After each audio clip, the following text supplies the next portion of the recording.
Welcome, everybody, to another episode of Inquiring Minds. I am Hialeah Comic Bro, and I am trying to get Javi, but we're having a little difficulty, so I'm going to continue to try that as we start the show. I don't want to keep you waiting any longer. Man, we got a lot of great people in the chat. Thank you so much for waiting and coming on, and I just want to address a couple of things before I start. First, happy birthday to Comics on the Mind. Kurt, happy birthday. I hope you had a great day. Kenny, congrats on 1,000, brother. I am so happy. It's like we all made 1,000, so I am super happy that you made it. If you guys remember last week's show, I had Randy, Man of Action Figures. We forgot to mention last week in the show that he was giving a 15% off code, and that code is Hialeah Bros 15 at his website, which is Man of Action Figures. You could type that in if you're gonna look. Check out the website, man. There's just a ton of stuff on that website, a lot of collectibles, and you get 15% off. I myself used it Monday. I placed an order, and I got a nice little bit of chump change back in the process, and I got something that I've been looking for a long time. And I'm happy I saved money on because I waited for a long time to get it. So I'll be sharing that when I get that in. And without further ado, our tonight's guest is Mr. Garrell. The bad guy. What's happening, everybody? What's up, sir? Just living the dream. Welcome. I'm going to take a second and I'm going to try to get this over to Javi once more, because I really don't like doing this without him, man. It's like we're a team. I guess kind of like you and Barbarian, right? Yeah, well, no, it's mostly Barbarian. I'm just there to ride his coattails. You should. Oh, I got you. No, but it's like I was watching. You know, every time we do this show, I look at a lot of videos of our guests. You know, just to get acquainted or just to refresh my mind. And you're kind of like, okay. Are you his Biggie or are you his 84? Which one is it? I don't know. That's a weird question because those are two totally opposite people. I don't know. I don't know, dude. But you guys got kind of like the same dynamic. Probably. He's got to be more Biggie than I am. That's for sure. He's more Biggie. That's the way I've seen it too. He's more Biggie, bro. Hey, you were telling me a story, and I told you, hey, save that story because we're gonna hear it. And I actually saw this video that you're gonna talk about. Tell us. Saw it? Yeah, that's good. I saw it today. And tell us a little bit about your first time you went live, man. Yeah, the first time we went live, it was Jeffrey Comic Con. He harassed me all the time to come on YouTube, and I think I might have done like one video, I think, for Bueller, and it was just showing books or something. And he kept harassing me, and he was like, "Look, just." Because we were talking on, I think we were talking on over, I forgot we were talking. We were talking over the internet, so we could see each other. And he said, "Hey, just let me show you how to do it." And I was like, oh, "All right, I guess." So he was showing me how to do it, and I kept saying, "I'm not gonna go live, right?" And he was like, "No, you're not gonna go live. Don't worry about it." They go, "There's like a last screen that says it." I was like, "But this says go live," and he's like, "Yeah, but there's another warning." So I click on it, and I'm staring at the screen. I can see it's like 1, 2, 3, 4, and I was like, "Am I live?" And then he just kind of smiled, and I was like, "Oh, okay, here we go." Because it was, yeah, he kind of forced the situation. But I had been harassing him for like he had to be irritated with me because it was like one day I would say I'm definitely gonna go on YouTube, but the next day I'd say, "Oh, forget it, I don't want to do it." And then one day I was like, so I think he was like, it was kind of like pushing the bird out of the nest. I think he figured he's either gonna keep irritating the hell out of me or I'm gonna shove him out of the nest. So I think that's why he did it. He threw you in the deep end of the pool, right? Yeah, he said you better swim. I'm tired of getting harassed. Hey, let me shout out the chat real quick, man, because we got a ton of people. Of course, Javi, I sent it again. But let me go down real quick, man. I'm sorry if I'm not going to catch up with all the comments. It's a little hard when you're by yourself, and I just don't got those skills. But Unruly was first. Big Remo, Randy, Young Bucks. That's Man of Action Figures. We got Mark, Coach Vic, who got an amazing AOK yesterday. And he was Disco's, I guess, I forget what he calls it, his top replay video or something. So go check that out. Not Near Mint, Rob. Who else? Backseat. We got NYC. I know we got Brian, Take the Time Collectibles. What's up, brother? And Bake. And it looks like, I hope I didn't miss anybody. Joey, Bag of Sevens. And looks like we're good. Okay, awesome. Anyway, there's a lot of stuff going on, I know, tonight. So thanks to everyone for coming by today. Mr. Garrell, I found out something about you the other day. I didn't know you were such a big Star Wars fan, bro. Oh yeah, it's kind of embarrassing at times. Yeah, I'm a pretty big Star Wars fan. How did you get into that? I said on the UIC show, my son, when he was younger, he was kind of weird. He's still weird, but he was kind of weird, and he didn't like. For some reason, he let my wife play toys with him, but he would never let me play toys with him. And it bothered me because he was like, he's your first son, so you want to show him Hot Wheels, you want to show him all that cool stuff. Well, he one day he like finally let me play Hot Wheels with him, and then the next day he started saying, he was really young, but he started saying stuff about, I couldn't understand what he was saying, but I finally realized it was Star Wars.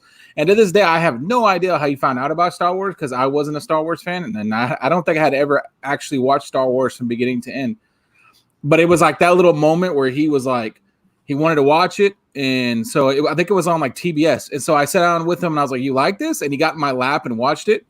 Mm-hmm. And I am like an over the top sucker for my kids. Like it's bad. Like commercials make me cry if I feel like they're about my kids. Like, I said it before, but I don't know if you've ever seen those Subaru commercials where the dad is like, hey, where you going, honey? And she's like this little bitty girl. And she's like, oh, just going to hang out with my friends. And then when she backs out, she's like 18 or whatever. Oh, the first time I saw that, I was so pissed. I'll never buy a Subaru after that or whatever that was. But, and so then it just started because like every time I would bring home something for Star Wars or something, he would get all silly and want to play with it with me. So like I said before, now I just buy all these Star Wars toys because it buys me 30 seconds of playing with my son before he gets too old to not want to play with the old man. So you cry out the father-son stuff like Field of Dreams and shit? Yeah, well, I don't know. Like sometimes my wife thinks it's hilarious. Like I'll get all like, nah, I don't. Like they'll try to show me pictures of them when they were like 2, and I'm like, nah, I don't want to see that. Like I don't even want to look at it. How many kids do you got? I got 3. Nice. No, dude, I'm the same way, dude. I'm a sucker. My kids are a little older, but I'll tell you what I was doing to my daughter today. I was telling her one day I'm not going to be here because I always mess with her and I say the wrong thing, the wrong joke, and she always gets on me. She doesn't get on me. She just looks at me like, oh, God. But I was telling her one day I'm not going to be here and you're going to miss me, man. And then you're going to – she was like, stop, man. You're so freaking morbid. But anyway, what's up, Rob? What's up, Seven? Mike Rogers, thanks for coming by. Edwin Diaz, thank you. Guys, can you give me one quick second? I'm trying to get Javi this link. And he probably has it. He's just messing with you now. He thinks, dude, he better not, dude. Like, come on, bro. You know what? Let me get to my next point, man. Don't do that. On Instagram, the other day, I know I got issues. Yeah, I know that jerk. Yeah, you know that jerk. Did you see that jerk? What he put? I don't know him, so hey, bro, I'm not calling you a jerk. I don't know you personally. I've never been on with him. Don't mean to offend. But did you see his post on May the 4th? He hates Star Wars, so I probably just avoided him at all costs. See, he doesn't hate Star Wars, bro. He put up a post, and he got a lot of hate. I did send it, Javi, bro. Stop. The post was basically Star Wars, The New Hope, Empire Strikes Back, and then The Mandalorian, and all the rest is pretty much crap. That was his post on IG. You didn't see it? Yeah, I saw him say that, yeah. What's up, Funso brother, Barbarian? Anyway, the only thing that everybody, he got a ton of hate. The only thing I disagree with that post was he left out Rogue One, but everything else I totally agree with him. Yeah, I get a little bit. I said it the other night on my show. I get a little bit of crap because, it's like everything else, politics or whatever. Everyone has a team, and it's like if you say one thing, then you must be one of these other people or something. But I don't like the new movies at all. Like, I'm not a fan at all. And I was saying it's because I've gotten to become such a nerd where I read the books and I do everything. And sometimes the books, like a lot of things, the books are better written than the movies. Yeah. And the books will get you really excited. And the example I used the other night is with Finn. When I read the book before The Force Awakens, Finn was a badass. He was the best fighter that the First Order had. He was like way and above everybody else. And that's why everybody knew his name. That's why Captain Phasma knew his name. He was a complete badass. And then when the movie came out, they were like saying he was a janitor. He didn't really know what he was doing. He's kind of like, okie doke, like a comedic thing, and it really bothered me. And they do that a lot in these new ones. I've noticed that it doesn't make sense to me. But I mean, you can always find something. It's Star Wars. There's a cool lightsaber battle or something. But yeah, no, forget it. I can't figure it out. How he's done. How he's done, dude. I'm sorry, bro. What actually happened was that before this thing happened, he said he wanted a new host, and so he's not actually sending you the link because he's trying me out for a new host. Is what it is. A new co-host. What it is, bro? God, dude, that sucks. I took myself out. Oh my goodness. All right, now I'm starting to sweat. Woof. What's up, Fusha? Dude, so how did you get into collecting, man? Do what? How did you get into collecting? Well, I was collecting when I was a kid, and I see. The boy who had 7, he already tried to trigger the work, so I can talk about it now. But when I was a kid, it was a pretty abusive household, and on the way from school, there was a comic book shop, and the guy would always let me hang out in there, even though I barely bought anything. And then later in life, I was waiting for the wife somewhere, and there was a comic book shop, and the Batman Who Laughs poster or something was on the outside of it, and I hadn't even looked at a comic book since I was 8 or something. So I went in there waiting for her, and I guess it's like a lot of memories kind of came back that I had just forgotten about. And so I just started buying. Now, I didn't realize at the time that new comic books were like $5 a piece, and I wasn't really paying attention. So I was like, that looks cool, that looks cool, that looks cool, that looks cool. And I went and bought them, and I handed the guy the card because I wasn't listening because I was like, I don't know, like all excited. And then I remember when I got home, I saw my paying the credit card off. I was like, dude, why is the minimum payment like so much? I try to pay the credit cards off. I looked at that and I had spent like $100 or something. I was like, what? That guy rung me up wrong. It's because I had no idea the comic books are like $3.99 or $4.99. I bought a lot that first day. So that's recent as hell, though. Yeah,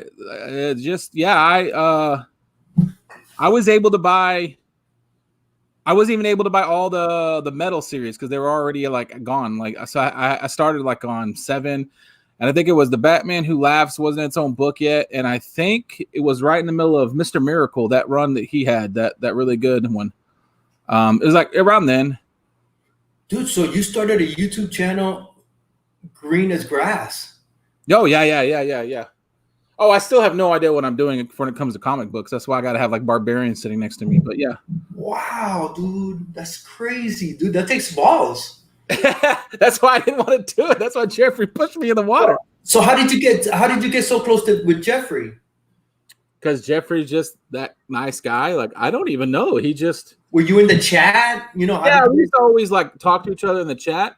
And I think one day he just sent me a message on Instagram. And I mean, Jeffrey is a pretty nice guy. So we were just talking. I don't even know how it really happened. Dude, Jeffrey's, I miss him, dude. I know he's good because people, I think, were you the one that mentioned it the other day on 84s? Yeah, I talked to him from time to time. He was just on Married with Issues just now, 20 minutes ago. He was in their chat. So I just talked to him for a while. I went to check on him because I check on him every so often, and I said, "How's it going?" Because you never know how people are in the virus. They got food and stuff. And he said, "Oh, I'm just coming back from the desert riding my motorcycle." So I was like, he must be good. Yeah, I would say he's good. At least you get an answer, dude. Because I think I messaged him maybe 2 months ago, and I'm still waiting to hear back. Oh, yeah, he doesn't. If you mentioned him on Instagram, he doesn't have his Instagram anymore. Or he doesn't. Oh, okay. Maybe that's okay. Now I understand. I don't feel offended anymore. I thought he was sliding me. I go no, and then you can't even necessarily get him on his cell phones either. Some people told me, "Oh, I texted him on his cell phone." And I said, "What number did you use?" And they give it to me, and I was like, "No, that phone's been gone."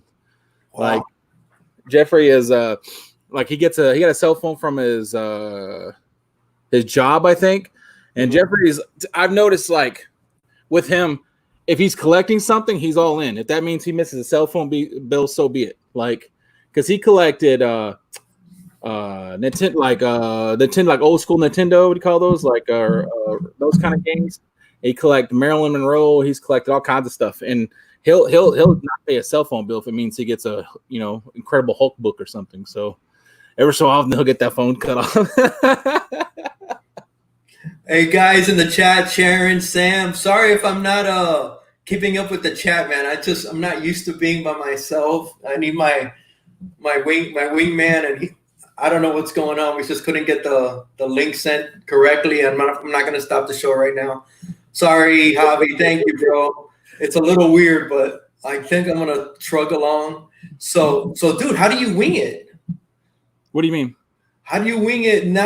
I never would have guessed you just recently got into comics, man. Well, I'm in the comic book club. And so with Issues and Barbarian, a bunch of others, and I always ask them to send me books to read. And even in Fuchsia, I got closer with her because they were always talking about Daredevil, and Daredevil looked like a moron to me. He's like just in PJs jumping off of rooftops, and like I just didn't get it. Right. And then she was like, "No, he's awesome," and so she told me to read, and I got it. Like right when she told me to read those books, and I'm like, "Oh." So usually, if I know somebody really likes a character a lot, I'll ask them, like I'll hit them on Instagram or something, and I'll ask them to give me a run or something they like, and I'll read it, and just go from there, I guess. So what's been the best thing you've read? What's really moved you or really got you hooked? I don't know. That's a good question.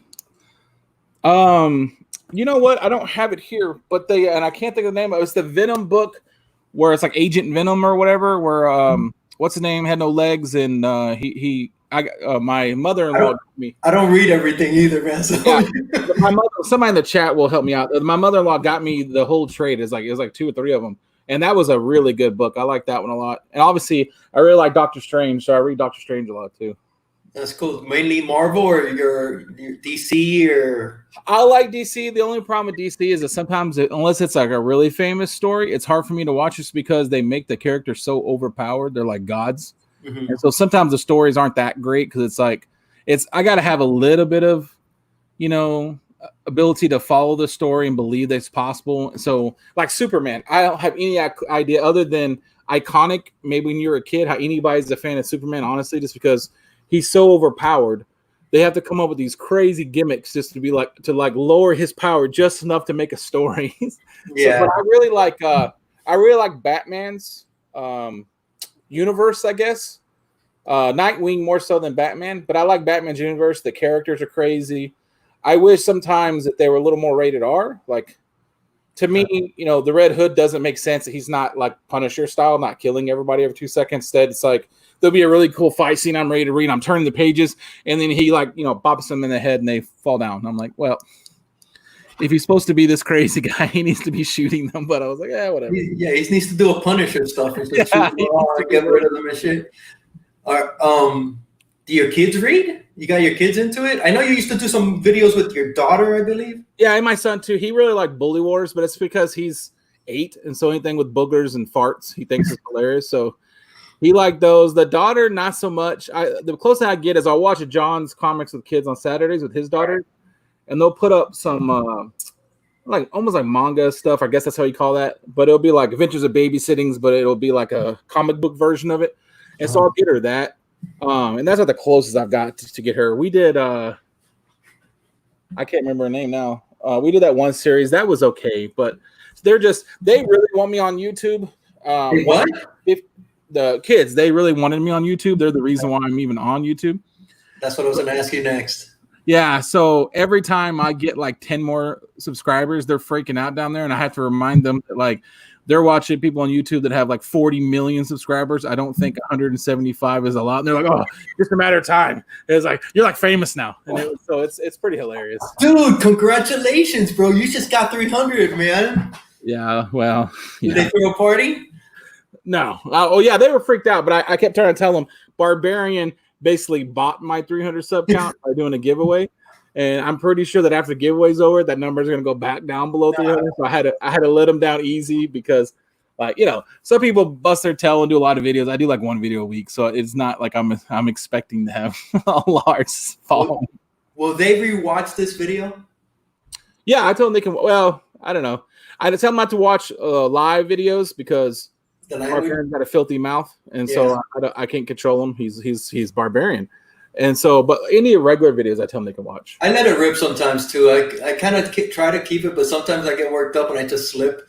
And then my wife was like, "Why are you cursing so much all of a sudden?" And it's like, one, I hang out with 90, right? And with 90, it's just F-bombs left and right, man. And then it's like, dude, it's 90. He's a bad influence, man. I usually do not speak this way. You know, the funny thing was they asked if they could be. I was on the show with Kenny. And they asked if I can be on there. I'm like, yeah, Katie's pretty chill. And I'm like, yeah, you guys can. And I did not think it's Kenny and Biggie's show. It's not just Kenny's. And the moment Big goes, oh, F-bomb Garrell, blah, blah, and I said, yeah, no, tell them they can't watch. I totally forgot that Biggie was there. I was like, no. I told the wife I was yelling. I had muted my microphone. I was yelling, they can't watch. They can't watch. Bro, before the show, I was watching Biggie he's on What's Your Grail, and I was watching it on the TV, right? And my wife is laying down, and she knows about Biggie, right? And I go with her, and I put on one of his daily drive videos, like the one from today. Yeah. And she's like, "You watched this for an hour and 38 minutes?" And I go, "No, I didn't watch it for an hour and 38 minutes. You know, I saw it maybe half an hour. I pop in and out." And she goes, "And people watch this," and I go, "It's riveting." It's riveting. This is and then he's showing his menu that he's ordering at the tacos, and it says lettuce. It's just mindless. But the best is the wife walked in when they were doing that. I think it was Kenny's show when they were doing that draft, and little man was there. And so she's watching it, and she's kind of like, "Oh, look!" And she was naming off some people she know. And I know where Biggie just went off about people screwing with him in the chat, and he was throwing up F-bombs. She goes, "Oh, there's a little kid there." And I'm like, those parents knew what they were getting into when they let him on that show with Biggie. They knew. Yeah, well, he ruined the kid, bro. Yeah, I was watching that. I was crying, laughing too. I was like, dude. I did Slap Down. You did Slap Down. Yeah. Right? And I had my daughter and her friend here. I don't know if you saw that. I did. I was watching that one. Absolutely. And he was showing the you remember the double? Yes. And I was like, dude, I was mortified. I was like, oh, I went to sleep that night. I couldn't sleep that night. I spent the night thinking to myself, dude, I'm going to have parents calling me tomorrow. Telling all their friends, hey, watch this. We're going to be on YouTube. And thank God I didn't get any. And the best was not just that he showed them. The best was like when he didn't think it was getting sold enough, he was like, "Yeah, bro, because you got this in there, and then this and that." I was like, "Oh my gosh!" Man. I was like, you couldn't see me, but I was on the camera going, "Easy." Dude, I was like this. I was like this with my computer. I was like trying to block everything. Dude, I gotta tell you, dude, I was pissed. I love him, but I got pissed that night. I got over it, but I was like, oh my God, dude, what were you thinking, dude? What were you thinking? But I love Biggie. Biggie, I forgive you, man. It's all good. But you were saying something about 90 the other day. So I have been on like 2 shows or 3. Slap Down was one of them where 90 was on at the beginning, and then maybe he left or whatever. And every time I'm on there, he is screaming at somebody about some kind of conspiracy. Somebody did him wrong on a different show. He goes off, and him and Biggie were going at it because he told Biggie he shouldn't be using AOKs, and they were just going at it. And the whole time I was like, are they friends, right? And he was like, all right, guys, go ahead and hit that show up. I love you guys. Got up, and I'm like, whoa, what was that? And Kenny's laughing because I guess he saw my face because I was like, what in the world? Hey, that is true to life, though, man. Me and 90 got into it on the phone on Monday. because I brought up the LeBron Magic Johnson and the LeBron Michael Jordan debate. 90 went off on me and it's like, towards the end it's like he'll go on and he won't let you get a word in, and it's like that's your opinion, man. That's like my comeback to him. That's like your opinion, and it's like, oh God, dude. What was his? Who did he have who was on his side? What did he think was the greatest? Dude, I don't even want to speak for him because I'll probably get it wrong. It was mainly we really went at it when I was telling him that LeBron is more athletic than Magic. Well, I would say yeah, probably. Yeah. I would agree with that too, but he went into the whole thing. If Magic would have been in this time, he would have been more athletic with all the training and all this. And my thing is, but it wouldn't really make him, he's not a high flyer, Yeah. He's not the same type of player as LeBron. So he tried every which way to convince me, and at the end of the day, 90, if you watch this, it's like your opinion, man. That's your opinion. Yeah, LeBron to me, and this is going to be like, I guess, my old man thing, because when I was a kid, from my shoes to my head to on the walls was Michael Jordan. The other day I was sitting at the table and my daughter, they were talking back and forth, and I said, what are you guys talking about? And then they said, Dad, we just want to know, like, you always make us wear this stuff, this guy stuff. And I'm like, what guy stuff? And she was like, and then my wife starts laughing. She goes, Michael Jordan. She goes, what is Michael Jordan? And before I even realized what I was doing, because my wife was shaking her head saying they're not listening, it was like a 20-minute speech about why he's one of the greatest human beings to ever live, why they're disrespecting by not knowing him. And I feel like I've let them down as a father. And my wife was like, what are you doing? They don't care about Michael Jordan. But I would say LeBron, like old man style. To me, LeBron is one of those people who was born to play basketball. He was gifted. Mm-hmm. And I don't know if he ever had to like really super try hard. And I think that's why at times he would disappear in big games. People would say he would disappear. And that's because I think it took him a while to like feel what it's like. I can't just do whatever I want. And I think that's why it took him a while. You know what I mean? To like get that edge where it was like, okay, now I'm not going to just sit here and dribble the ball and look confused. I'm going to like try to destroy people. Right. So I feel like he kind of needed that in his life, LeBron. I think LeBron's the most gifted, probably the best, player physically. I mean, come on, dude, that guy's a monster. But I think it just took him time to learn it. I think the closest to Jordan, of course, to me, in my opinion, is Kobe. I think he patterned his whole mentality, his whole everything, and probably took it to another level that Jordan probably didn't take it. I think Jordan had more fun while he was in it. I think Kobe might have been more driven. Have you seen that The Last Dance? Oh yeah, man, it's been great. Okay.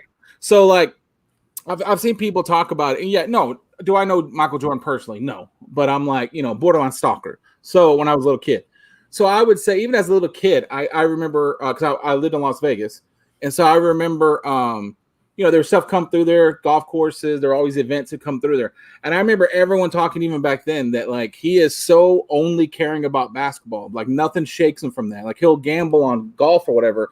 But so I remember seeing people in comment sections just a couple of days. They're like, oh, yeah, it's for the cameras. Like nobody's that much. And I'm like, no, Michael Jordan was like that. Like I talked to his teammates. Half of them don't even like him because he was screaming at them in practice because they weren't taking it serious enough. He was like, he was that like they were talking about that time they were in France, and Scottie Pippen wasn't there, and Rodman wasn't there, and Jordan went out there like it was the last game of his life and was scoring all these points. And yeah, the nice thing is he was doing it because these French people want to do that, but some of that's just Michael Jordan. Like he's a tryhard. He never stops. Like he wants to destroy everybody. Dude, his pride. Yeah, it's bad. It's bad. Did you see his speech when he got inducted to the Hall of Fame? My God, he just he used that as a way to go off on people. And those times, I'm like, as one of your biggest fans, I was like this. I was like covering my eyes, going, dude, this is not the time. Dude, he's ruthless, bro. He's ruthless. But the thing is, I think Kobe might have been worse while they were playing, or at least we saw it more with Kobe. Jordan was still, doing the, be like Mike, doing the thing with Mars and all that stuff. But yeah, dude, he's ruthless. Are you showing that to your kids? Are your kids watching with you? No, my daughter's in gymnastics, really competitively, and I don't like how not competitive she is. Like, I don't like it because I was uber competitive, and she's just, yeah, whatever. If I get second place or if I get 25th, it's all about having fun. And it drives me nuts. I hate it. And so I'm always telling her she has to work harder. She has to do this. And, I'll tell her, you're not the most gifted athlete in the world. And my wife always tells me to stop saying that. So you need to make it up by working really hard. And there was that thing. And I literally made her come in here and sit next to me and watch it, where he said he went to the assistant coach when he got to North Carolina and was like, I want to be the best basketball player. And he said, well, then you got to work harder than you did in high school. He goes, I worked hard. And he said, oh, I thought you want to be the best player. And then Michael Jordan looked at him and said, then you're never going to see somebody who works harder than me in the rest of your life. And I told her that. I was like, that's Michael Jordan, like one of the greatest human beings to ever be birthed. And he's saying that. You need to bust your tail more often. And she shook her head and walked out. I was like, even more mad. Yeah. I get a little worked up if she's not working hard enough. I don't know. Hey, let's answer this real quick. You answer your opinion, my opinion, because the chat's going up. I'm not following everything, but who's the best? Who's the best basketball player? Yeah. Oh, Michael Jordan. There's no doubt about that. There's no doubt, right? Yeah. I'm in total agreement. I guess maybe we lived it and we saw it and we appreciate it even more now. And I got to be honest. I was a huge Magic Johnson fanboy, but Jordan's he just took it to a whole new level, dude. It's hard for me to give Magic props, and here's the reason why. Because I was living in Las Vegas, and Las Vegas is a big wannabe Los Angeles. That's all it is. And everybody I knew loved Magic Johnson, like obnoxiously. Mm-hmm. And so every time I'd wear a Jordan shirt or Jordan shoes, I would just get harassed about how Magic Johnson's better. And to me, like, it wasn't even close to being better. No. Like, they're totally two different players, first off. Like, I would agree with somebody. If you want to win championships and have somebody who can facilitate a championship, I'll give you Magic, because most of the time I was watching Jordan, not till the end of his career was he would score 65, but his team would lose, by 20. Right. I would give him that, but they're like, no, Michael Jordan sucks. He can only do this. And I'm like, I would lose my mind. So it took me I had to get really old and mature before I would admit that Magic Johnson had skill, because I was so ingrained not to like him. But you know what Magic had before Jordan? I think he figured it out first. Winning is bigger than anything, dude. And I give the ball to that 7-foot beautiful Lou Alcindor and get that sky hook. Yeah, I think that's what Magic knew before Jordan. It wasn't, it was a team, and I think Jordan had to come to realize that. I think The Last Dance is kind of pointing that out. I think with Magic Johnson, looking back on it, I think Magic Johnson knew he was a great player, but wanted other people to help him go to another level. Yeah. And I think Michael Jordan, for a lot of his career, was annoyed that other people needed to be on the court with him to win a championship. Like, it's a totally different mindset. Like, Michael Jordan was like, I need you to stand there so that you can pass me the ball so I can go win this game. And I'm kind of annoyed that you're here, but somebody has to rebound the ball. I feel like that was. That's kind of like what The Last Dance is showing. I really like the first one. Passing it to Paxton. I think that's, he wouldn't have done that at the beginning, man. He just wouldn't have. I got to ask you another question, dude. You're in Texas, right? Right? Yep. Why you can't let go of the baby blue, love you blue Oilers? This hat? Mainly because somebody bought me this. Well, I really like the baby blue. I love that hat. I love that hat, dude. But it's also because it's a fitted hat and it's really big. So when my hair gets big, it's the only hat that will fit on my head. That's like shit. Because if I show you any other hats in here, like the ones that are plastic, because they always buy me stuff. The kids will buy me I got a Joker one, but my head's too big and it will never do that one size fits all. I have to wear big noggin fitted hats. I don't even know what size this is. This is a 7 7/8. Damn. So yeah, but I really like. And also, I got the same problem. I got the same problem with this hat. That's why I wear this hat. It fits my hair. But there is something I like about. Well, I like the Houston Oilers. I always liked that they were they didn't. I mean, they cared if they win, but when you go back and watch old documentaries about them and stuff, they seem like they cared more about beating people up than winning. And I always thought that was funny. But there's also something about baby blue because my father-in-law, he's from Missouri, And so he knows I like the St. Louis when they wear their baby blues. So he buys me some shirts like that from them sometimes. Dude, I loved Houston when Earl Campbell. Oh Yeah. my God, I was a Love You Blue, and Randy right now is asking the song. Yeah, who stole the song? Houston as the Oilers, the greatest football team. Houston Oilers. Oilers.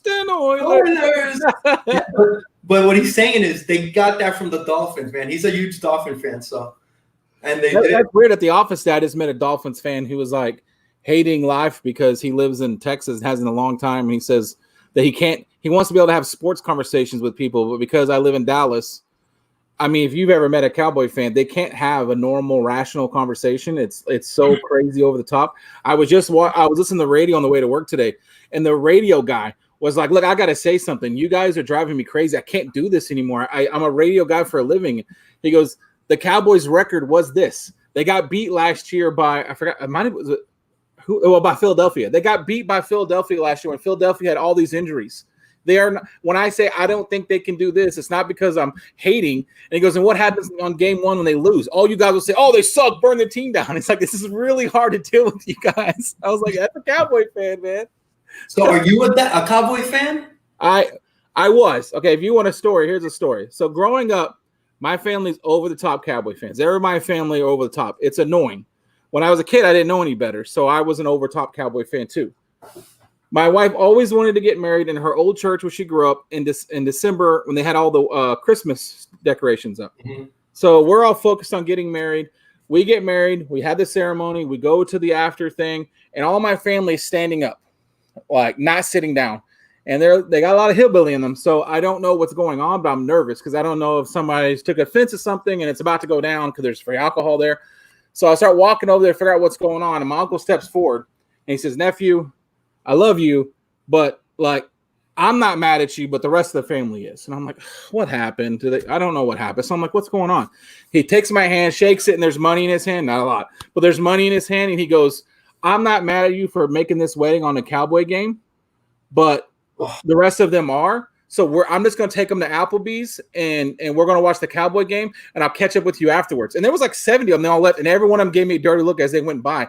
The Cowboys sucked that year. They were not going to the playoffs. They were not doing anything.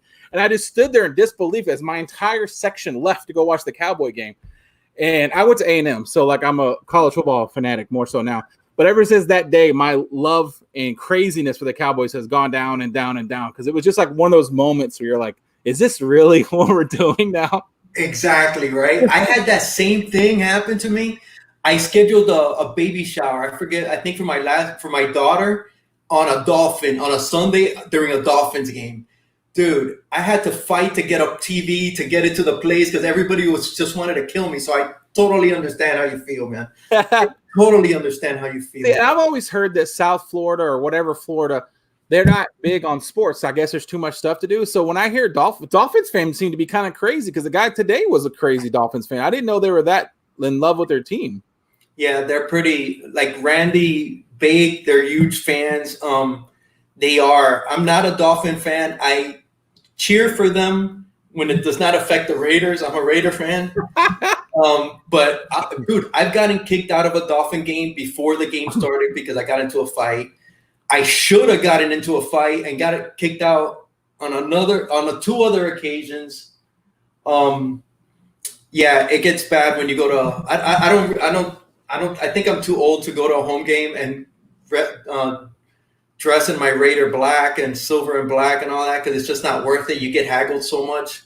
So when you were getting in fight, was it because you were wearing Raider stuff or it was just a random Dolphin? It was me, my brother, and shit just happened, bro. I don't really want to go. I don't want to get into it. It just, I remember I was getting kicked out of the stadium, dude. And like one of the people like that take the tickets, bro, the game hasn't even started, man. And you guys are Raider fans. That sucks. Dude, I remember I just went like this. I just went, dude, and we were like surrounded by cops, dude. It was horrible, man. What's up, Steve Whiting? But yeah, when I lived in Houston, my boss took me to a Houston Astros. I don't think it was the World Series. I think it was the series before they went to the World Series. And he took me to a playoff game. I had never been to Houston Astros, and I had already told them I put my notice in that I was going to move back to Dallas, so I had to quit. So you want to take me to this game? So I'm sitting there, and I was rooting for the Astros. I mean, I'm not an Astros fan, but I was rooting for them because, I'm there with my, boss. I'm trying to be respectful. He's an over-the-top Astros fan.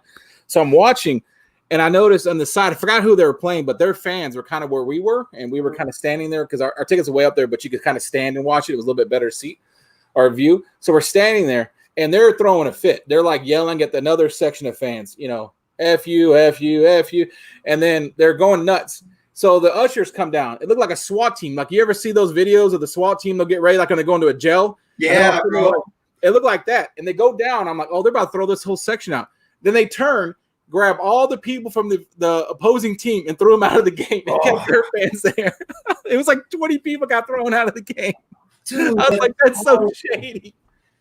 Dude, I know the feeling, man. I saw the game they got like a little bar outside the stadium, and we saw the game. I think it was just me and my brother, and we were just there at the bar out by ourselves watching the game. and the thing is, bro, we had about 10. We were like a party of like 12. So everybody else was in the game watching the game and having a good old time, and me and him were outside, dude. It sucked. So you're still a Raiders fan even though they moved again for like the 50th time? Yeah, I've been a Raider fan since like 79. So it's just who I love. I love the Raiders. Let me going back to baseball, man. How has it been since the whole Houston and the cameras? And how's Houston been with that, or Texas? With the whole cheating thing and the drum. I don't know. See, it's weird because Dallas has always kind of been okay. When I was in college, I was born in Texas, raised in Texas, but I moved to Las Vegas basically to go to high school, and then I moved back. And when I moved to Texas, I decided to go to A&M. Like that, a friend was going there, and we went there. And I feel like everybody in that school was obsessed with the University of Texas in Austin, and they would talk about them all the time. All the little jokes and the T-shirts. And then I remember meeting people from University of Texas, and they were obsessed with Oklahoma, and they didn't really pay A&M very much mind. Right. And so I thought that was really weird. Then I found out Texas Tech is obsessed with A&M. It's like, that's the rival. So everybody has a different rival than the other one believes they do. Houston is a lot like that. When I lived in Houston for like 5 years, all they talk about is Dallas. They hate the Rangers. They hate the Cowboys. They hate the Mavericks. They just talk about them constantly. It's like, it's like listening to politics. One side only talks about the other, and they never really talk about their own stuff. And then I came to Dallas, and it's like a ghost town. They don't mention Houston. It's like they're beneath them, like little brothers. They barely mention them. They talked about the cheating scandal a little bit just to laugh at them, but then they go on to something else. The radio here is like 98% Cowboys, and they don't really have time for much of anything else. But you know what? It's like that here in Miami, man. You really never hear the Buccaneers talk. You never hear anybody complain about the Jaguars. It's all the Patriots. Come on. They've been your foil for 20 years, Yeah. It's all Patriots, Jets, Buffalo's like nothing. It's like they're not even in the same division with Buffalo. Buffalo don't even count. So I totally get it, man. How did you get in touch with Barbarian, man? How did you guys click? Oh, we're in the same comic book club. You're with Nemo Comics? Yeah, he's in there too. Nemo, Issues, Barbarian, Sasquatch. Yeah, we're all in the same the Symbiotes comic book club. You guys do an auction too, don't you? Kind of. They don't. I don't think they don't. Oh, wait a second. We have a guest. Finally, look at this. Yo, man, what's going on? What is up, Javi? Hialeah, Mr. Garrell, what's going on, boys? So I did it right? You did it right, finally. This time it worked. I haven't sent it it's been like half an hour since the last time I sent it. Hey, you've been killing it. You guys have been having a great talk. I've been loving the sports talk, and you guys have been going at it, so it's like I can kind of just sit back and not have to really be here because I don't really know that much about sports, so that was good. Dude, it's not the same without you, man. It's not the same without you, bro. I don't know what happened, but it finally worked. I finally got the email. I tried to send one off to you so you could reply that back to me. Yeah, I wasn't looking at my phone or anything. Yeah, but what's going on, guys? Everybody in the chat, thanks for being here. Thanks for joining. And Hialeah, before we get back into the interview and everything, what was that code again for the Man of Action figures? Yeah, put it in. It's Hialeah Bros 15. With an S, Hialeah Bros 15. Yeah, at Man of Action Figures website, and you get 15% off. Nice. Yeah, man, and he's got a ton of merchandise, cool collectibles, statues. I bought it's like one of those nice action figures. I actually bought an action figure on a Man of Action Figures of it's a Redmond, and it's kind of like a Clint Eastwood one with the poncho and stuff. I've always wanted it, and I can't wait to get it, man. It has like the interchangeable guns and hands, and it's got the poncho, so I can't wait to do that. What's up, 1-2? Madison, what's up, bro? What's going on, everybody? And I know Garrell over there is with his display of Star Wars figures. Oh yeah. I have and I'm on Sunday, I think it is. I'm doing Area 51. He collects toys. He's asked me to be on his show, so I'm keeping the Star Wars stuff up for a little while longer before I take it all down. Nice. Dude, the hat, man. Having that hat on, keeping all this hair underneath, man. I totally, when you were mentioning it earlier, yeah, dude, take it off. Take off the hat, dude. Dude, I can't now because I haven't let it grow all out, so I feel like I'm not up to the level. Dude, I just had to do it, man, because it's like when you were telling the story about the hat keeps the hair in. Dude, this is like the only hat that does it for me too, man. So, dude, it's funny. We have like a same story. The funny thing was the first time I wasn't paying attention to the chat and I had the hat on. It was like really hot in my room for some reason. And I went like this and I put it back on. And all of a sudden the chat just lights up and everybody was like, oh my God. People were going crazy. And I was like, what? And I was like, oh, my hair? And they were like, oh, how do you keep all that hair underneath that hat? And nice, you got it trimmed. Hey, you were telling me the story about Little G. Oh yeah, how like I didn't know why his name was Little G, and I just happened to watch one of their videos, and he was on there, and I was like, dude, look at his hair. That's awesome. It's like mine, but maybe even bigger and red. And then his dad or somebody kept saying Little G, and then somebody in the chat said something, and they said, oh, like Garrell, and he was like, yeah, and he said he's the one that named him that. I'm like, wait a minute, his name is Little G for me. I was like, that's awesome. I had no idea. I think Hialeah was the one who came up. Yeah, yeah. I named him Little G, man. Yeah. I named him Little G. I actually showed Madison, my daughter. She was here today, and I showed her a video. She's like, oh my God, look at how much hair that kid has. She kind of freaked out. He's just like you, Dad. He's just like you. That's what she said.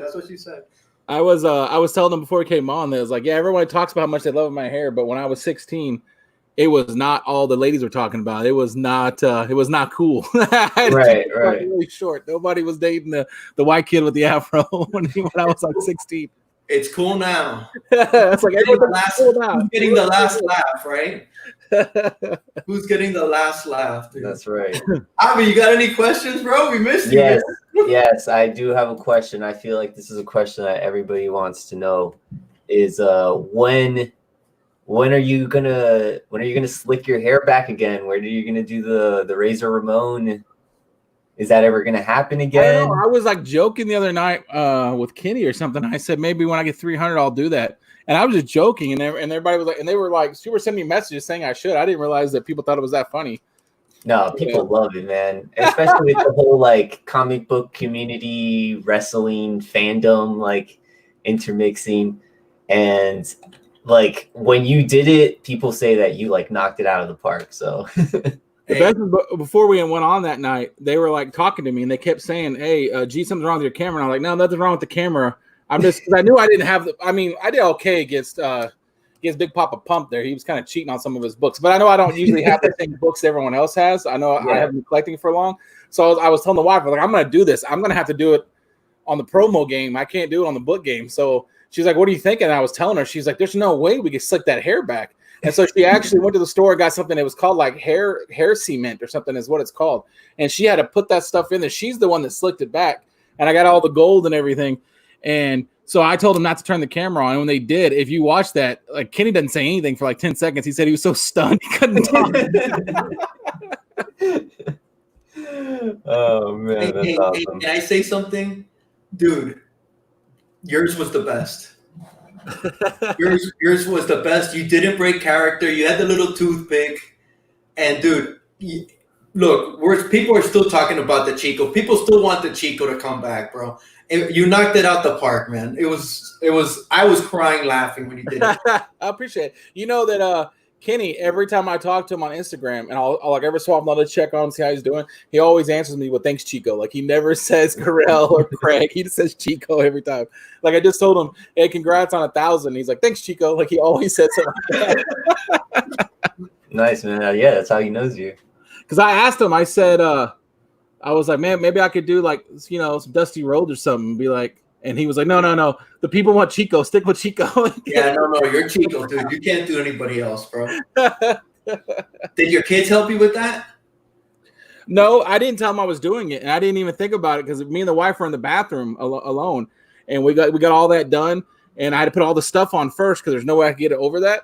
Right. So I started walking through there, and they were like stunned. My daughter's the only one that says, she goes, what is that? What's going on with your hair? And that my kids never said a word. They just stared. And every so often I would see the door crack open from this room I'm in, and they would kind of poke around. They were like really baffled by the whole thing. Oh man, it's too funny. Dude, do any of your friends know you do this? What do your friends think? No, well, it's starting to be a problem. I didn't tell any of my family or friends I was on YouTube, not at all, just because I'm like, I know that I look like you. And in public, in my private life, in my personal life, I'm kind of like old man grouchy. So I don't think that anyone would even think for a second I would try to be fun on YouTube. Mm-hmm. And then one day my sister came to visit, and apparently she was up here with the kids, and she peeked in here because this room is like a media room, so all this stuff is in here. Mm-hmm. So she peeked in just to look, and she saw the light that I have for this. She kind of saw the setup, and she was kind of confused. So she asked one of my kids about it, and they weren't supposed to tell her. But of course, kids being kids, I thought it was hilarious. Oh yeah, Dad's getting famous on YouTube, and so she tracked it down one day. So I was sitting there talking to Barbarian. It's happened to me 3 times. I'm sitting there talking to Barbarian, and I'm like, yeah, man. So yeah, thanks for joining. And then it pops up, and it says like my sister's name, like it's her real name. It's not like a thing, and it says, wow, there you are. I was wondering if I could find you. And I literally couldn't stop. Like I was stuck. I was like, and I couldn't talk. And Barbarian had to be like, okay, bye-bye. He did a funny bye-bye. And then he got off, and he was kind of looking at me. I was like, I think that was my sister. And he goes, so? And I was like, I didn't know she knew I did this. And then on, so none of my friends knew. And then on the 300 giveaway, I was there talking, and somebody said, and that's when I said, actually, that's where it was. And I said, I don't know, maybe on the 300 one, I'll do, I'll be like, hey, yo, and I'll do it again or something. And then one of my best friends goes, if you do that, I unsub to you. And I looked down there, and it was his name, and I was like, oh Jesus. So I ignored it, and then he texted me, and he was like, dude, I've known you've been on YouTube for like 4 months. We all do. And I'm like, Jesus Christ. Oh, I was getting all nervous because it was like I didn't want anybody in my real life to know it's on YouTube. Oh, that's too funny. And the worst part about it, we were playing Call of Duty, and I said I need to go for a second. I'll be back in about 45 minutes, 50 minutes, and I didn't tell him what I was doing, so I came on here. So as I'm sitting here and I'm telling Barbarian, I'm like, dude, I don't want to go, and he's like, I got to go to auction. I'm like, man, I was like trying to get him to stay on there and talk to me, and I could see that, and the chat was lighting up because they were all in a private chat, and there was 4 of us. Then there was 8 people in the chat, or 6 people or whatever. And I knew they were waiting for me. And so I didn't join back Xbox right away because I didn't turn the Xbox off. I was just leaving it there. Yeah. And my phone started lighting up. You just got to get your ass in here and deal with it. Like, I did not want to get back in that chat.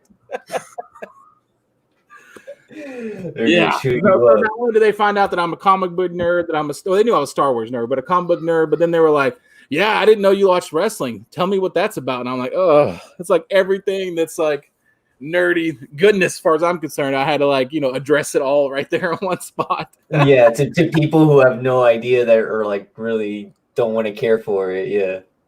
And so you get all defensive, like, you guys are playing video games all the time. Don't talk to me about anything, nerds. Like, I had to go back and forth. So every so often, the one of them will just say, "What about Dragon Ball Z? Do you like Dragon Ball Z?" No? Okay. And they would just start randomly naming stuff off just to see, like, how deep it goes. I'm like, no, I've never watched Dragon Ball Z. I don't know. I've never watched Power Rangers or anything. And they're like, oh, I don't believe him. Who could believe him? He's been lying this whole time. Who knows? You have like a whole double life and shit. Yeah. Do you watch videos? Do you watch the movies, cartoons, anything like that? Of what? Of Marvel or whatever, Oh, yeah. I watch all that stuff. Yeah. You take your kids. Your kids are into it, right? Yeah, they like the Marvel movies, kind of. The boy mostly likes Star Wars and a few of the Marvel movies, yeah. I try to get him to watch, like DC, I think they do their animated series really awesome. Their movies are terrible, but the animated series. So I try to get him to watch some of those. Nice, yeah. Did you watch that as a kid? What? Did you used to watch that as a kid? All that stuff? Or? No, I mean, when I was a kid, I watched G.I. Joe. I actually was going to do that, and I forgot. I was going to get a bunch of the books that I've got. I don't have G.I. Joe, but I used to watch G.I. Joe and He-Man religiously. And then Teenage Mutant Turtles, kind of.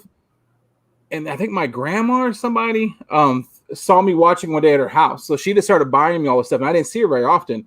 And so it was like once a year I'd get like all the Ninja Turtles in the van. And the next year I would get like some kind of special Ninja Turtles and the Pizza Shooter. And like I would start getting all this stuff. Right. And I was like probably 11. So it was like right when I was like too cool to play with toys. And so a lot of that stuff, I guess it just got thrown away. I don't know what happened with it. Hey, man, someone in the chat saying that you're a real big Ryan Reynolds fan. Is that true? Probably Barbarian. No, Ryan Reynolds is the devil. I cannot stand Ryan Reynolds. Why is that? What's up with Ryan Reynolds? First of all, he's too attractive. Man. No man should be that attractive. He looks like a superhero. So some of it is hate, and I will admit that openly. It's hate. Okay, I will admit that.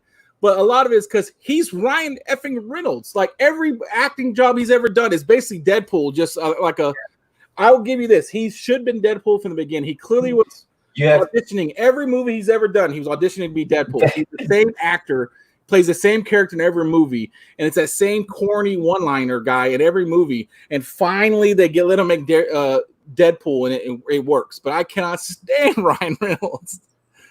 What a Will Smith has been the Fresh Prince of Bel-Air in every movie he's ever played. He's that same wisecracking.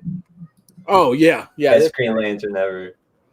Yeah, so when I was on Kenny's show, a little behind the scenes here, they were going to ask us trivia, and I was like, man, don't ask me trivia. I don't know anything. Barbarian goes, don't worry. Texted me. Don't worry, I'll help you. And I was like, okay. So the question was, what's the name of the Green Lantern? Like original name or something. So I looked down there. He puts Ryan Reynolds. Ryan Reynolds. Say Ryan Reynolds. And so then I don't even say it, which I knew the answer because I'm over here saying, do I start bitching that he's doing this and I'm clearly cheating, or what do I do? And it's like, he's just, say Ryan Reynolds. It's Ryan Reynolds. And I'm like, oh my God. Oh my God, dude. That's classic, funny. That's classic. I love that. Yeah, that's his helping me. He just kept saying Ryan Reynolds for everything. Like every answer was Ryan Reynolds. And then you like looking down at your phone and that. Yeah, I'm trying to protect. I'm not looking down at my phone cheating, and it just says Ryan Reynolds everywhere. Okay, I've come to the conclusion. He's your Biggie. Yeah. You can tell him that he's Biggie. He's Biggie, and you're Comic Head 84. Definitely. I'm one that's kind of smiling, enjoying him, but at the same time going, we're gonna get shut down tomorrow. Like you can see that in Kenny's eyes too. Like you can see that he's enjoying every second, but at the back of his head, he's like, I can't believe we're still on the air. Exactly. That's the same way. That's the same thing I take from the show, man. From the Power Hour, it's exactly that. Hey, what do you think the same thing of Keanu Reeves as you do as Ryan Reynolds? I used to, but then, Keanu Reeves seems to be a really good actor when he's not saying much. Like the movies that I really like of his is when he's saying like 2 words, like John Wick, and there's been a few other ones that he's done. And I realized that like somebody said you like Keanu Reeves one time, and I'm like, yeah, he's all right. And they're like, why? He's a terrible actor. And I was like, yeah, he is. But I guess it's because all the movies I like him in, he doesn't talk. He's just there.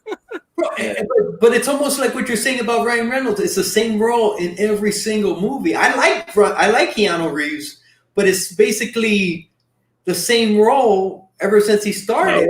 You got Bill and Ted's Excellent Adventure to Matrix. That's a totally different person. No, that knock out Bill and Ted's.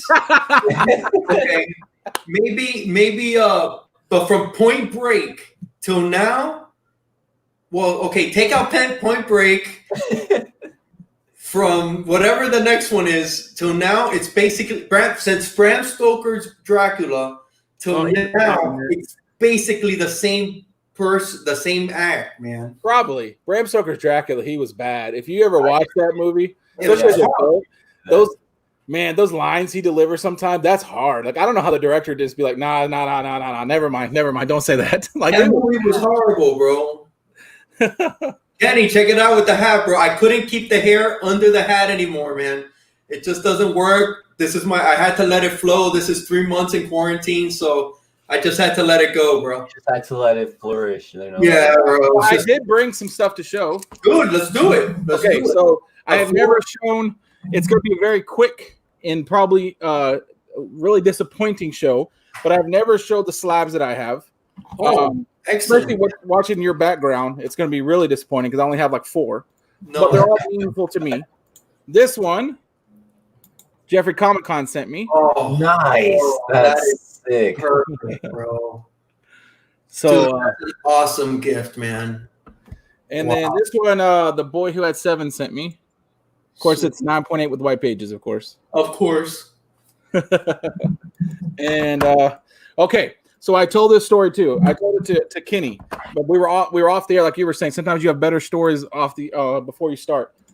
They were talking about Slab Down, and I said that one time I was giving NYC crap because I said they had to shut down Slab Down because they knew I was going to take him out. Like he's got crazy books, but I said he doesn't play fair. He plays mind games. NYC.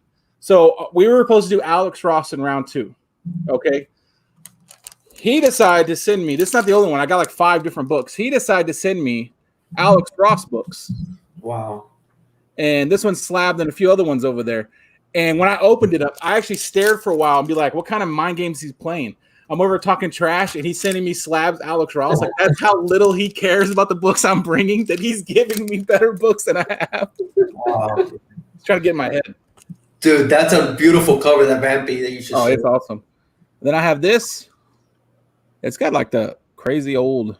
That's the first CGC. Yeah, I just really like this cover. I think it's awesome. That is awesome, dude. That's a classic. Beautiful cover. And then I have this. I brought this because this is the one. When I showed the rest of them, this is the one I don't have a slab, but this is the one I need because these are the ones. This is the only one that I bought myself. Nice. And it was I traded. Is when I first started. This is like one of the first books I paid more than like $5 for. But I bought a crappy version and I kept selling it on eBay until I got up enough to buy this. And when I got to 9.0, I was like, oh, that's good. I'll never need more than 9.0. Now it kind of drives me crazy. It's 9.0. So, are you a big Spider-Man fan? I definitely like. I'm a big Venom fan, so I definitely like the black suit. And then the wife bought me this. Oh, dude, that is your wife got you that. Yeah, I wasn't very happy about it because I don't do well with gifts. I kind of act like a baby. I don't like gifts. And so when I opened this and saw this book, I literally threw the box across the room. I was so mad. I got up and like stomped around like a kid. Then I realized my wife was being very sweet and she had to figure out what his first appearance was. And she had to like talk to people and to figure out which one she should get. So she found out about white pages. She found out that white pages might be more important than getting like a 9.0. So she got the one that, wasn't within reason that was a white pages. So then I felt bad because I was acting like a jerk, stomping around. Okay, stop right there. Okay, I need you to explain this to me. Your wife took the time. Yeah. To find out what you really, really love. Oh yeah. She must have asked, I imagine, Barbarian. I don't think so. I don't know what she did. I don't know who she talked to. Okay, so she went out of her way and even more feelers. You don't even know who the hell she talked to. I have no idea who she talked to. No. What did she give you that for? Just for Christmas. Okay. The kids are around, right? Oh yeah, they were there opening present. They knew about it. They were ready to go. They're all They excited. knew about it. Okay. So when you open that up, You did what? I threw the box like 5 feet across the room and got up and started throwing a fit. With the slab? Oh yeah. It was inside the box. Because what happened was I have it over there. She got me the True Believers one or whatever it is. And that was the first box I opened. And she was like, oh, I got this for you. I know it's not the real one. I was like, oh, thanks. That's super awesome. And then when I opened up the next one, her face, like she was kind of like all excited, which is why I feel like more like a jerk. And so I kind of knew something was wrong because everyone in my family knows I don't like it. I don't like people spending money. I don't know. I don't like spending money situation. And so I opened it up and I just saw like this much. I was on my lap and I pushed it off my lap and it flew across the room. And I got up and started walking around like an idiot, complaining and throwing a fit about money. Why are you wasting money? Could you know who you bought that from so we can get our money back? I was like throwing a fit, and her face, like she knew it was coming, but I think even she was like shocked of how much of an ass I was being. It's enough where I immediately apologized. It was like, it's like the nice thing anybody's ever done. But I don't know. I just do not like spending money. I have a thing about it. I don't even like watching other people spend money. All right. Maybe if your kids replay this, we're at the 1 hour, 5 minute, and 1 hour, 5 minutes. Don't watch this part right now. Dude, you're an asshole, bro. Fucking dick. Dude, that is amazing what your wife did to you, man. You are freaking blessed, and you're a dick. Here's the worst part. This is not the first time. Oh. The Christmas before that, my sister bought me the PlayStation 4 Spider-Man edition. Oh. They were talking in the kitchen beforehand, so they had a plan. My wife said, as soon as he sees it, he's going to throw a fit and demand that you take it back. So as soon as I saw it, my sister ran over there, ripped the box, so that way I couldn't take it back and get my money back. And I still sit there and started lecturing her about spending money because she was in college and she don't need to be spending money. And dude, man, dude, just you know how much love that they show for you, bro. To take the time to find out what you want, dude. God, that's awesome, bro. Yeah, it's awesome. I wish my wife loved me. Oh, what your wife loves you, bro. I had a conversation with NYC about that too, because he was saying, "Give me your address." And I'm like, "No, I don't want it. Okay, I don't. You give out too much stuff." And he was like, he basically said, "It took me a while to realize to stop being an ass." And he kind of like was kind of aggressive about it. And was like, "Look, people want to give you something because they're getting enjoyment out of giving you something, and you're taking it away by not accepting it." And I was like, so even when I'm like, yay, that's today. Okay. I still like, like even if I didn't buy it, like when Barbarian sends me stuff, I'm like, like even though I give him crap and be like, oh, don't sell Dr. Strange, give those to me. I actually don't want him to send them to me, which is probably why he does. Because I'm like, I don't know. It's weird. I don't like seeing people spend money. Dude, I understand. I understand where you're coming from, but dude, just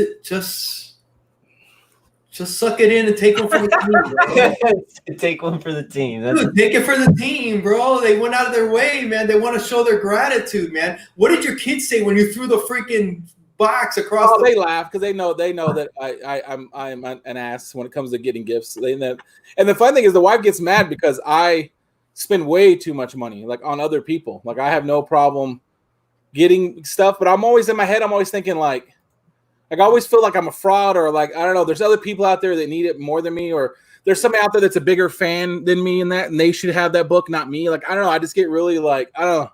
I get really like icky whenever people try to give me stuff. You know what? I understand. The wife even says the same thing about like if somebody gives me a compliment, like, hey, you're a cool guy, I'll immediately say, nah, I'm an ass. Like, I don't even like compliments or anything. It's weird. I don't know. I have a hard time with compliments too, man. My wife tells me the same thing. I love giving compliments. Because I feel when I give a compliment, it's sincere. I don't give a lot of compliments, but when I do, but I hate getting compliments. So I totally understand where you're coming from, man. When I was at A&M, I couldn't pass foreign language. Even though I grew up in a Mexican household, I couldn't pass foreign language to save my life. Okay, stop right there. Okay. Mexican. Oh, yeah. Everybody except for my mom, obviously. In my house, it was Mexican except for me. Growing up. Nice, bro. So you speak Spanish? A&M helped, but no, mostly curse words. I know a lot of Mexican with family and you didn't learn Spanish.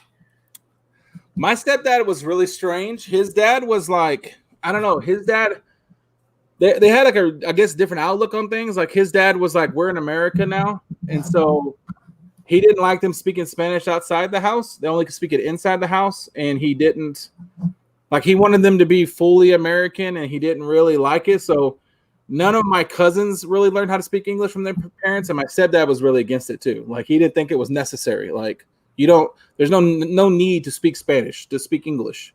Do you regret that now? Oh, absolutely. Like if my stepdad happened to be like Chinese, I would have liked to have known that. Like, of course, I would like to speak a different language.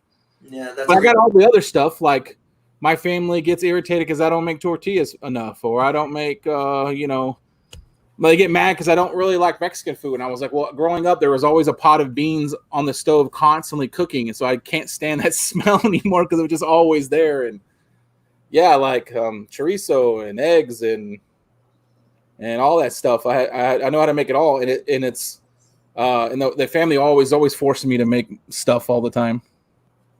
Dude, I regret. I wish my kids pretty much know Spanish, but they don't.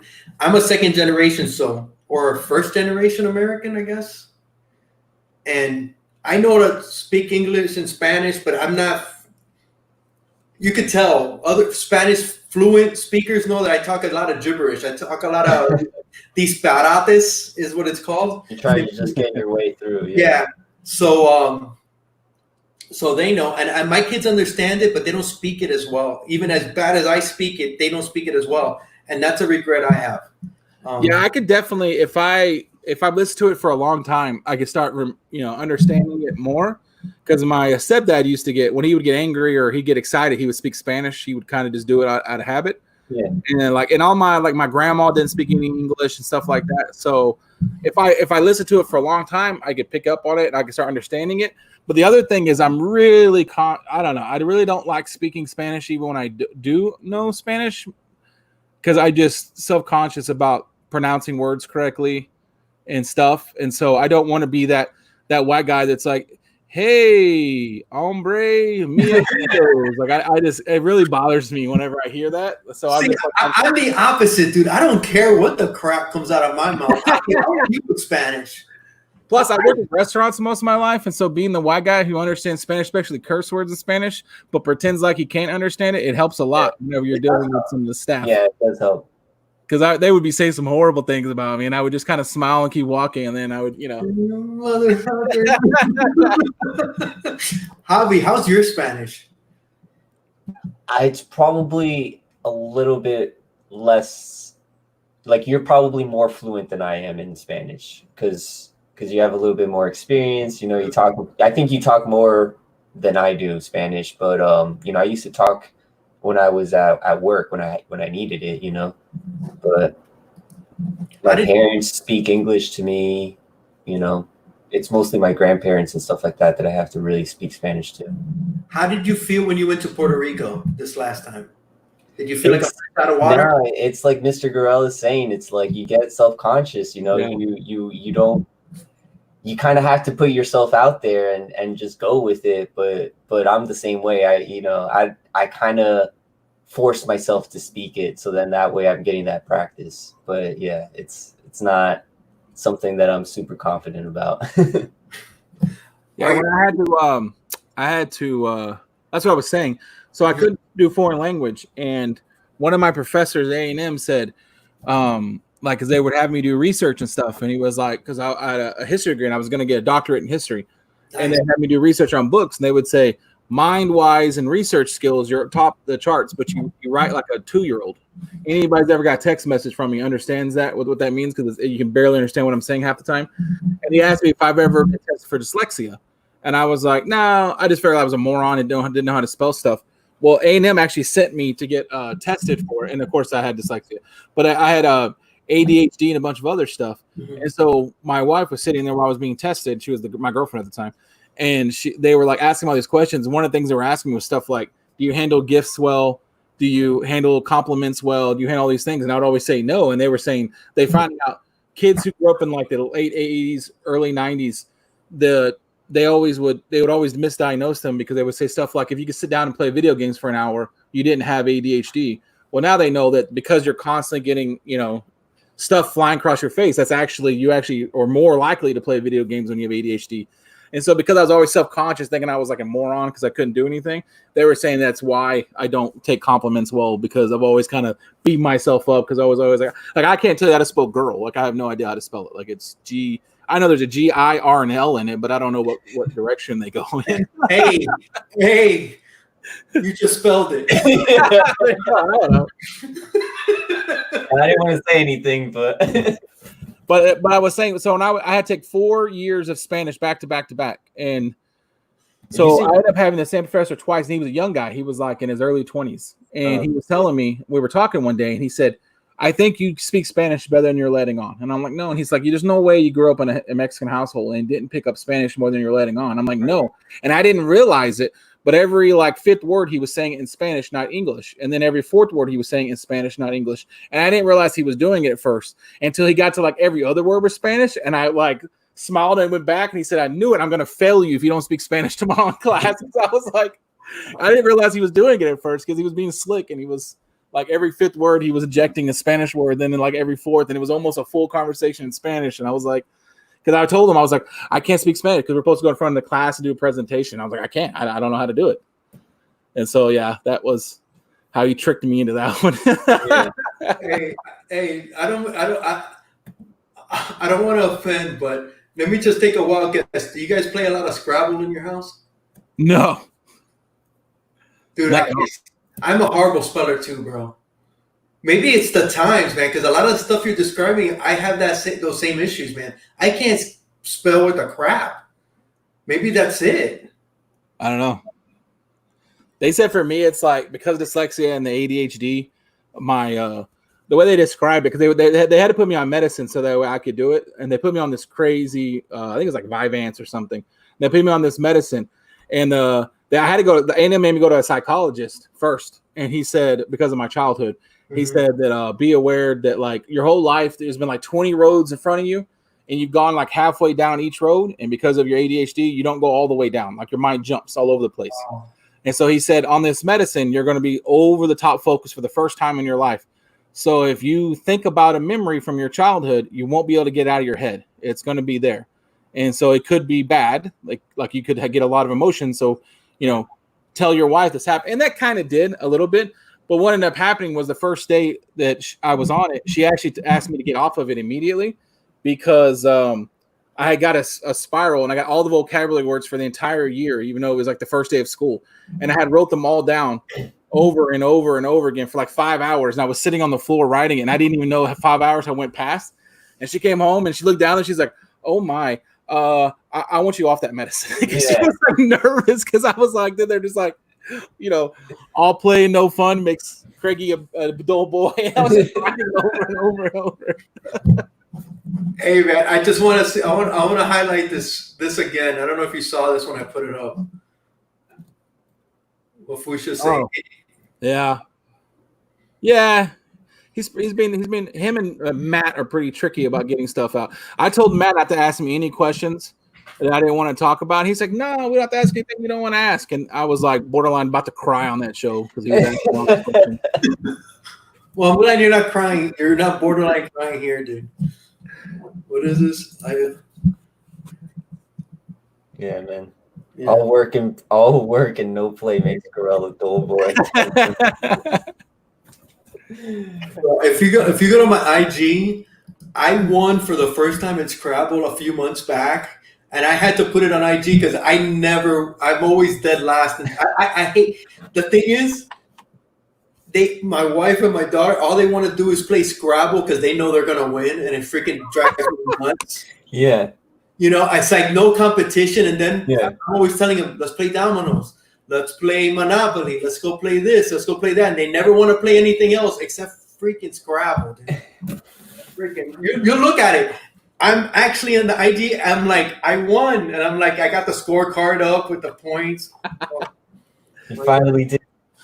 Yeah, I mean, it kind of does suck at times because like the kids they'll say, "Hey, how do you spell something?" and it's really easy, and then they'll look at me and they'll go look for mom because they know that I'm gonna be like, I don't know, like, dude, we're pizza pod, dude. We're ends pizza with an pod. M, I think. And the rest of the middle stuff, I have no idea. So I'm always kind of like, it always kind of makes you feel bad because I want to be able to spell stuff for him, but I'm like, yeah. Or I'll do the whole thing. There's a dictionary in here somewhere, boy. Go look it up for yourself. Like my parents used to do. That's what I should have done. Well, dude, you know what? I'm glad I'm not alone. If this show helped me and anything is that I'm not alone, and you're not alone, and you're not alone. You got anything else, Javi or Rand? You missed the whole show, Javi, bro. No, I didn't. I was here in the chat, man, and I was able to finally jump in, so that worked out. So, have you ever been on with Mr. Garrell? No, I don't think so.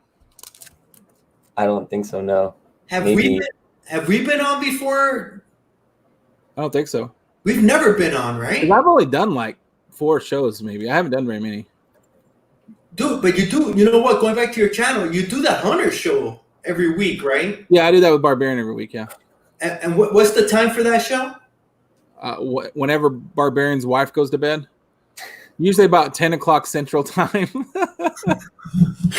So it just pops up. It's a spur of the moment. Yeah, usually we do it at 10 o'clock. Every so often, I mean, we used to try to do it earlier, but then it was getting to the point where it's like he literally wanted to wait because he works crazy hours. He works at night, so he doesn't see his wife very often.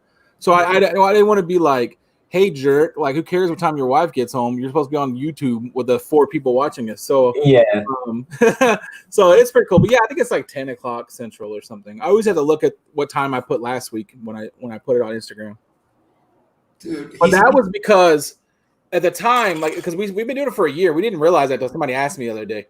And at the time, there was like all those shows of like your Hunt Your Grail, Do Your Grail, all that kind of stuff. And I was like, man, these guys they're foolish. They're buying all these books just to go on a YouTube show. Like they're gonna burn themselves out. And a few people have over the years. They have burned themselves out trying to keep up with some of those shows. And he was like, and we were talking. I was like, man, I go on YouTube. I wish I hadn't. I mean, eBay, because now I have like short boxes everywhere of books that I don't necessarily care about.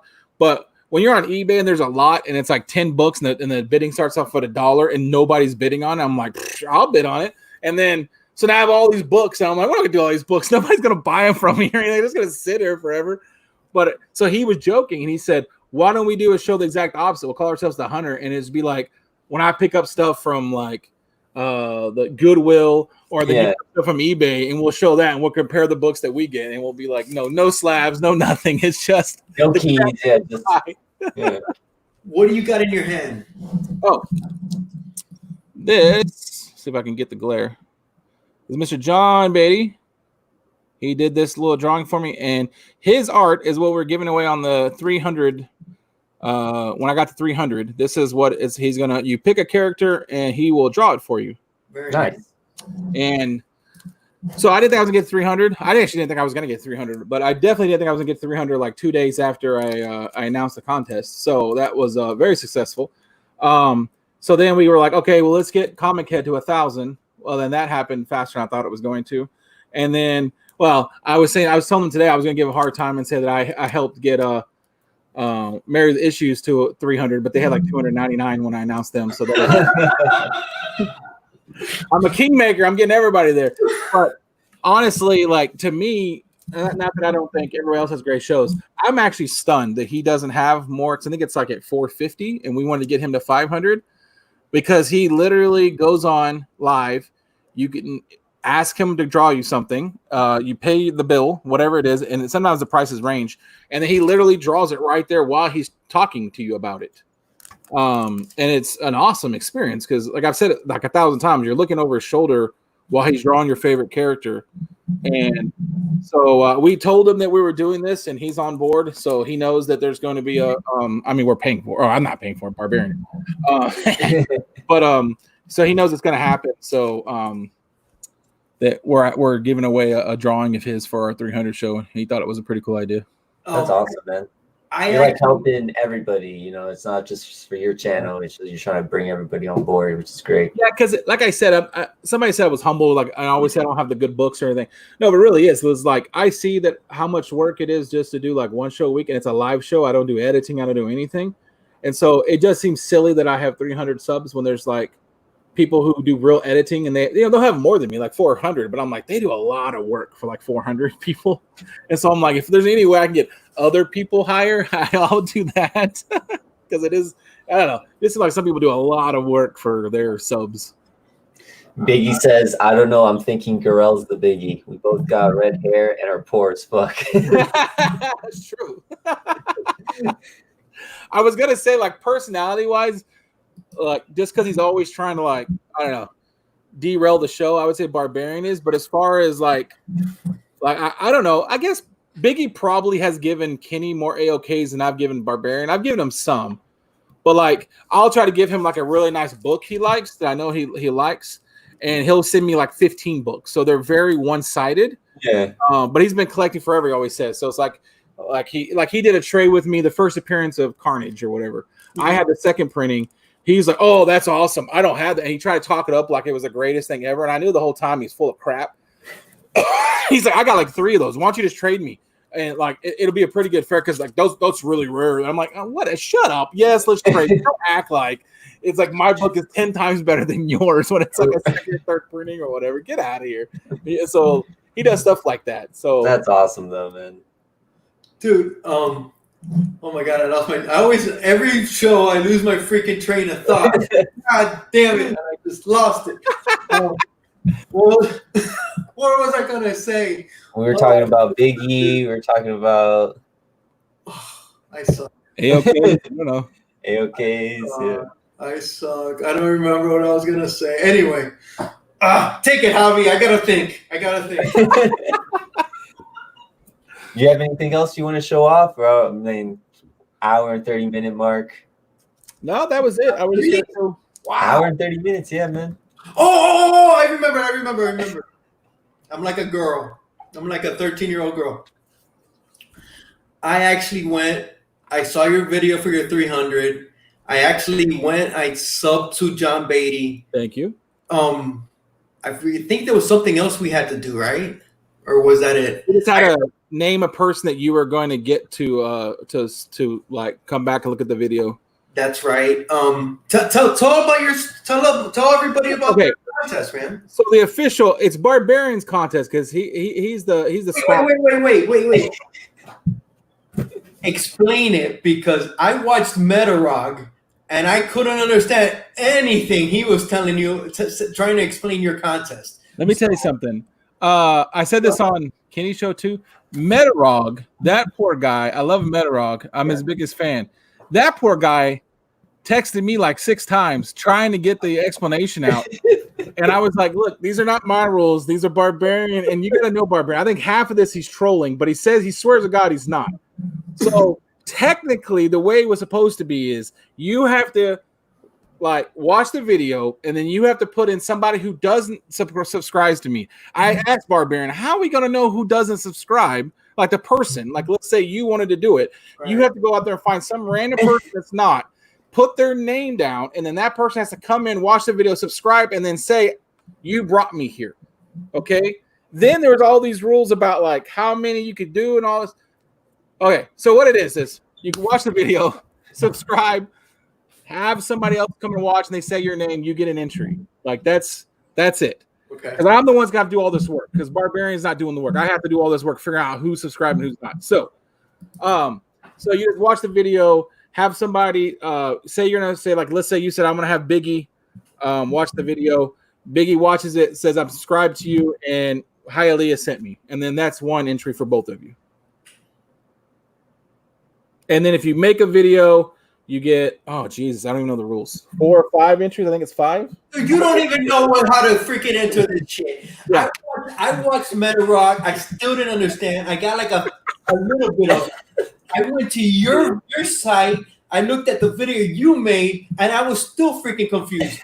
Okay, so straighten it out. Here's your chance. You just go watch the video. Yep. You leave a comment, and let's say you have like Madison's not subscribed to Mr. Garrell. Make her subscribe to his channel, and then you have an entry. Beatty, right? What's up? And John Beatty's channel. Right? No, I mean we're asking for that, but that's not a necessity. Like that wasn't. I thought that was another entry. We can make that. We'll do that too. I don't. The problem is I can't see who subscribed to his channel because I'll have to be able to see like you can't track that. You can't track that unless you say like, oh, I went and subscribed. Unless okay, so I had like 250 subscribers. I now have like 306. So I'm the one that's gonna have to go back and look to see who subscribed these last 60 times. And I'm the one that's got to do all this. So I think half of it, I think Barbarian is trolling me. He swears to God he's not. But this is a lot of work he's gonna have me do. I'm gonna have to like monitor all this. He also threw in this monkey wrench that if you get 10 people to subscribe, you get shit. It's like 40 or something ridiculous. I remember that. And he swears to God he's not trolling me. But like I'm gonna have to have like I told Kenny, I'm gonna have like one of those posters that has like the thumbnails and little string wraps around this. I'm gonna have to do all that. Like I couldn't believe when he was telling me all these rules, and I'm like, what? Why can't it just be comment on the video and be subscribed? Why does it got to be all these complicated rules? Simplify. Less is more. Less is more. That's my motto. Less. That's Hialeah's motto right there. So I'm going to assume that I'm probably just if you make a comment on the video and you subscribe, I'm going to give you an entry. If you go above and beyond and get other people to do it, then you'll just get more entries. Like, and if you, I don't know, because it's a lot. Like I still think he's screwing with me. Dude, made that ultra complicated for some reason. I don't know why. Dude, it's Barbarian. My thing is keep it. I mean, less is more, and KISS. Keep it simple, stupid. Those are my two mottos, bro. The other thing is that Barbarian knows that I'm not like super excited about going on people's shows is because I think that there's better people that can be on the show than me, and I'm a pretty boring person. And so I don't also find it very suspicious that when all this is happening, people are like contacting me and asking me if I want to be on a show, and he's dying laughing the entire time. And then I'll go randomly on shows, and I see him in the comment section go, hey, Mr. G's needs to be on some shows. He's got some stuff he wants to talk about. And I find this all very suspicious. God is not. Hey, we had nothing to do with it. We brought you in because we wanted to have you in here. All right. Yeah, dude, we wanted you on here. Nobody contacted us. We're low fish on the totem pole also. So it's all good. It's all good. I do know that the main thing that he wanted to do all this, honestly, was just get him more attention just because he's an artist during the whole virus thing. He does awesome work. Nice. And when he's feeling really generous and he's a really funny dude, like I think sometimes he's gone as cheap as $30 and you can't even get, go to a con and get somebody to do something like this at a con. But not only that, you're hanging out talking to him for an hour while he's drawing your drawing. So how did you come across him? Barbarian found him on YouTube and sent it to me. Yeah. And the funny thing was I was like, man, that's super awesome. I should do that. And then here's another thing. This is why Barbarian's a jerk. But then he's also even a double jerk because he's too nice. And so, like, he's a jerk. I'm always calling him a jerk because he goes, oh, he's live. And I said, all right. And so I didn't go right away. And then I went over there and looked, and I heard him go, yeah, we can do that, Barbarian. What's his friend's name? Mr. Garrell? Yeah, I mean, if you want to buy him an art, that's fine. I'm over, wow! I'm like trying to type in the chat, like, no. Like, he goes, he'll never buy it for himself, so I got to buy it. I'm like, wow! I feel like tap fast enough in the chat.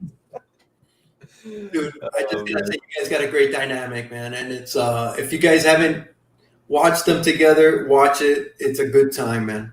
Yeah. Do you know if you guys are doing an auction anytime coming up? Or they were having a hard time, kind of. I don't know. When you have, if you know the characters in the Symbiote Club, like you said, issues and some of those characters, they're not exactly. It's like getting cats behind a wall. They don't really focus necessarily. They're more like causing trouble than they are focusing. But they have a really hard time of getting people who's going to be on the auction, when is it going to be, who's hosting it. They never ever gave anybody a heads up. You got about a 10-minute notice there was an auction happening. So right now they're still doing it, but I think it's kind of like, I don't know, we'll figure this out. And then the Barbarian, he's got the itch, man. Like as soon as he can start selling enough books where he could buy other books he likes, he's all about getting the hobby to pay for itself. So he from anybody's auctions he can find. I try and support Barbarian as much as he can. I got a package from him here somewhere from Barbarian. Sweet, Holly. Yeah. You guys were doing the auctions Tuesdays at 6 Eastern, weren't you? It was kind of like going that way. Yeah. It was Nemo, but then Nemo he was he has some personal stuff going on in his life, but he was also he works at a movie theater. Yes. So when all the virus stuff happened, it hit him pretty hard, and so I think he was taking a break from all that. Yeah. So then it was this strange thing where we had to like get his login to do that, and again, being the Symbiote Club, they're not exactly the most reliable people of showing up when they're supposed to, and sometimes they don't show up on purpose when they're supposed to because they think it's funny. And so kind of like your co-host today was the hanging in the wind, just trying to troll you. Yeah, I like it when you sweat, man. I like it when you sweat. If I could have recorded it, I would have. You should have saw him beforehand. He's like, man, where's he at? He's always reliable. He's always on time, man. I don't know what to do. He's got to get on here. I want to figure out what you're doing because you could not have been sending it to the right email. No, I was sending it to the email. I could tell you he was trying because he was like, he was just sitting there. I did send it. I don't know. He was one thing. You're gonna look at like 12 o'clock tonight, and you're gonna have 42 emails from him back to back. Hey, but it all worked out, man. I'm glad. I'm glad I got to like be in here. Got to like hang out with you guys. Hang out with you, Mr. Garrell. Dude, we've been going for over an hour and a half. Dude, this has been a blast. I think we're gonna call it. It's getting late. Dude, thank you so much for accepting our invite. Do you got anything you want to push, Mr. Garrell? Nope. That just John Beatty. If you get a chance, please go sub him. You'll enjoy it. He does live stuff. He also does what do you call those time lapse kind of drawings too, and that's pretty awesome. Just watching a legend kind of do his craft. Like I said, there's other things too. If you're a comic, you can watch him because a lot of aspiring artists, just doodlers, they ask him questions and he'll answer anything. Why did he decide to ink it like that? What's going through his head when he does this or does that? So. It's just really enjoyable. But other than that, I mean, you can always watch me and Barbarian Shenanigans on Mondays. But how about you? Thanks for having me on, guys. This was hilarious. Dude, yeah, man. I'm glad you had a good time, man. I did. If I had it was awesome. I would fling it at the camera, but I don't have a toothpick. What's up with you, Howie? What you got going on? Just the usual Silver Age Sundays on the Conquistador channel. So check that out. And I know that it was Comics on the Mind, Kirk's birthday today, so happy birthday to him. And yeah, check us out here next Wednesday, Inquiring Minds, Hialeah Comic Bro's channel. Yeah, man. And of course, I am Hialeah Comic Bro.